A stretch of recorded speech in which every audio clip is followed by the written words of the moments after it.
Hi guys, hello guys, എല്ലാവർക്കും കടൽമത്തുകളിലേക്ക് സ്വാഗതം. അപ്പോൾ ഇന്നത്തെ ഇതൊരു വിളവെടുപ്പ് വീഡിയോയാണ്.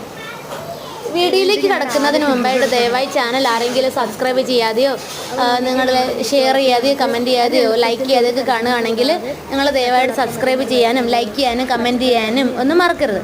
അപ്പോൾ ഞങ്ങളിതാ ആദ്യത്തെ മത്തനാണ് ഞങ്ങളിത് വിളവെടുക്കാൻ പോവുകയാണ്.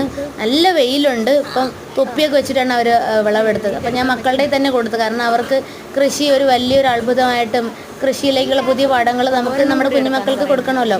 അപ്പോൾ അടുത്ത തലമുറ കൃഷിയും അതുപോലെ തന്നെ അതിൻ്റെ വിഭവങ്ങളൊക്കെ തനിയെ സ്വയം കൃഷി ചെയ്ത് ഭക്ഷിക്കുകയാണെങ്കിൽ കീടനാശിനികളൊന്നുമില്ലാത്ത പച്ചക്കറികൾ നമ്മുടെ വീട്ടുമുറ്റത്ത് തന്നെ നമുക്ക് കൃഷി ചെയ്ത് നമുക്ക് ഉൽപ്പാദിപ്പിച്ച് എടുക്കാവുന്നതാണ്. അപ്പോൾ ഒന്നാമത്തെ മത്തൻ ഞങ്ങൾ വിളവെടുത്തു.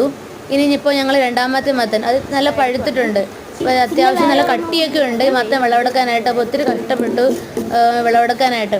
അപ്പോൾ അവർക്ക് മക്കൾക്ക് പറ്റാത്തത് കൊണ്ട് ഞാൻ തന്നെ കത്തിയൊക്കെ മേടിച്ചു. അപ്പോൾ അവർക്ക് നേരെ വീഡിയോ എടുക്കാൻ പറ്റിയില്ല, കാരണം ഞാനത് കട്ട് ചെയ്യാനായിട്ടുള്ള പരിശ്രമത്തിലായിരുന്നു. അപ്പോൾ അവർ മത്തന് വീഡിയോ എടുക്കേണ്ടതിന് പകരം നേരെ അപ്പുറത്തുള്ള കല്ലിലൊക്കെയാണ് വീഡിയോ എടുത്തത്. അപ്പോൾ നിങ്ങൾക്കത് കാണാൻ കഴിയും. അപ്പോൾ എന്തായാലും ഞങ്ങൾ ഈ മത്തൻ വിളവെടുത്തിട്ട് ഞങ്ങൾ ദൈവത്തിന് തന്നെയാണ്, കാരണം ആദ്യത്തെ ഫലമല്ല. അപ്പോൾ ഞങ്ങൾ ദൈവത്തിന് തന്നെ സമർപ്പിക്കാമെന്ന് വെച്ചു. അപ്പോൾ നിങ്ങൾക്കും ആദ്യമായിട്ട് കിട്ടുന്ന നിങ്ങളുടെ കൃഷിഫലങ്ങളൊക്കെ നമുക്ക് ദൈവത്തിന് സമർപ്പിക്കാൻ കഴിയുന്നതാണ്. അപ്പോൾ കൂടാതെ തന്നെ ഈ മത്തന് ധാരാളം ഗുണങ്ങളൊക്കെ ഉണ്ട്. ആൻറ്റി ഓക്സിഡൻറ്റുകൾ, വിറ്റാമിനുകൾ, ധാതുക്കൾ, നാരുകളൊക്കെ ഈ മത്തനിൽ അടങ്ങിയിട്ടുണ്ട്.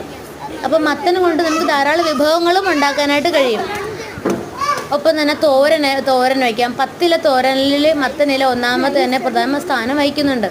അപ്പോൾ മത്തനില കൊണ്ടുള്ള തോരൻ, വളരെ തളരിയിലയും പിന്നെ അതുപോലെ അതിൻ്റെ പൂവൊക്കെ വെച്ചിട്ട് നമുക്ക് തോരൻ ഉണ്ടാക്കാൻ പറ്റും. കുറച്ച് തേങ്ങയൊക്കെ ചിരകി ജീരകവും പച്ചമുളകും ഇഞ്ചിയും വെളുത്തുള്ളിട്ടൊക്കെ വഴറ്റി മത്തൻ്റെ ഇലയൊക്കെ അരിഞ്ഞ് അതിലിട്ട് മിക്സ് ചെയ്ത് കുഞ്ഞുങ്ങൾക്കൊക്കെ കൊടുക്കാൻ പറ്റുന്ന നല്ല വിഭവസമൃദ്ധമായ വിറ്റാമിനുകളുടെ ഒരു കലവറ തന്നെയാണ് മത്തനില തോരൻ. അതുപോലെ നമുക്കിത് മാർക്കറ്റിംഗ് ചെയ്യാവുന്നതുമാണ്. പിന്നെ കൂടാതെ തന്നെ ഈ മത്തൻ കൊണ്ട് പായസവും മത്തൻ തോരനും അതുപോലെ തന്നെ അവിയലിൽ സാമ്പാറിലും ഒക്കെ നമുക്ക് മറ്റ് പച്ചക്കറികളുടെ കൂടെ തന്നെ ഇതിടാൻ കഴിയും. പിന്നെ നമ്മുടെ വീട്ടുമുറ്റത്ത് നമുക്ക് വളരെ നിഷ്പ്രയാസം കൃഷി ചെയ്യാൻ കഴിയുന്ന ഒരു പച്ചക്കറിയാണ് നമ്മുടെ മത്തൻ.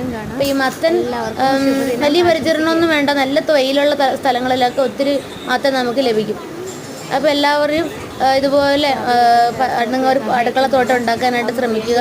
ഇപ്പം നമ്മൾ മണ്ണിൽ കൃഷി ചെയ്താലും മണ്ണ് തീർച്ചയായിട്ടും നമുക്ക് ഫലം തരും. അപ്പോൾ അതിനുള്ള ഉദാഹരണമാണ് എനിക്ക് ഇത്തവണ ഇത്രയും മത്തൻ കിട്ടിയത്. അപ്പോൾ നിങ്ങൾക്ക് ഇതുപോലെ ഒരു മത്തൻ കൃഷി ചെയ്ത് നോക്കാം, എന്തായാലും തീർച്ചയായിട്ടും വിജയിക്കും. അപ്പോൾ ഇന്നത്തെ ഇവിടെ ഇത്രയേ ഉള്ളൂ. എല്ലാവർക്കും have A nice day. Thank you.